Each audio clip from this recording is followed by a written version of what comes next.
Good morning. Flippin' physics.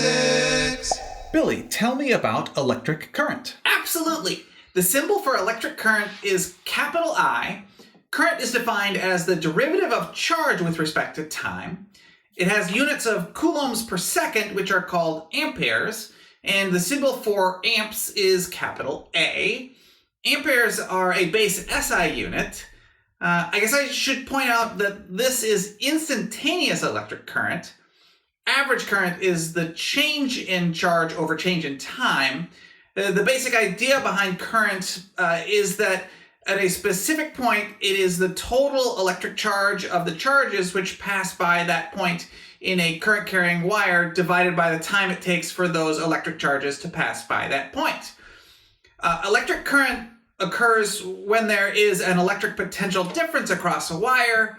That means if there is zero electric potential difference, current does not flow, and Conventional current. Unless we are told differently, electric current in this class is considered to be conventional current. The direction of conventional current is the direction positive charges would flow. The reality is that in most circuits, negative charge carriers, usually electrons, move opposite the direction of conventional current. We need to remember that electrons are what are really moving in a current-carrying wire, and that those electrons are moving opposite the direction of conventional current. Very nice, Billy.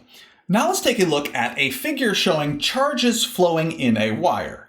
You can see we have modeled this with positive charges which have a velocity to the right in the wire, and that is the direction of the conventional current in this wire. Let's use the equation for average current. Over a change in time, a very large number of charge carriers pass by a point. Delta Q is the total amount of charge which passes by during that change in time.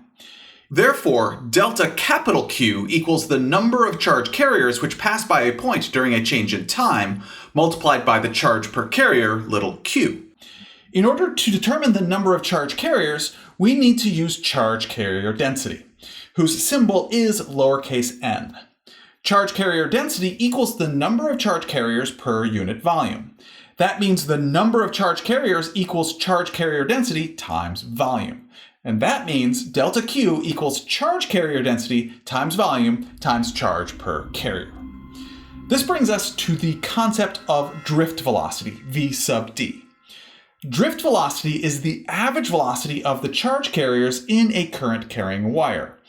The reality is that the charge carriers in the wire are always moving around in the wire, even when there is no current in the wire. It's just that when there is no current in a wire, the average velocity of the charge carriers is 0. The addition of an electric potential difference across a wire changes the average velocity of the charge carriers from 0 to a small value in the direction of the current in the wire. In most wires, the drift velocity of the charge carriers typically is quite low, something like 1/10 of a millimeter per second. The reason a light bulb in a circuit, for example, turns on immediately when you flip the switch is because all the electrons are already in the wires. When you flip the switch, all the charge carriers start flowing. All right, back to the illustration of current and the equations. The volume of the charge carriers which passes by a point in a time period equals the cross-sectional area of the wire times the displacement delta x. That means we now know the charge of the charge carriers which passes by a point over a time period equals charge carrier density times cross-sectional area times displacement times charge per carrier. Going back to the drift velocity equation, you can see the displacement of the charge carriers equals drift velocity times change in time, which we can substitute back into our delta Q equation. And going back to our average current equation, we can substitute our equation for delta Q into that equation. Notice, change in time cancels out, and we are left with the current in a wire equals charge carrier density times cross-sectional area times drift velocity times charge per carrier. That was a lot. Yeah. I guess I did do a lot of that myself. Sorry about that. I'll let y'all help more next time. Thank you very much for learning with me today. I enjoy learning with you.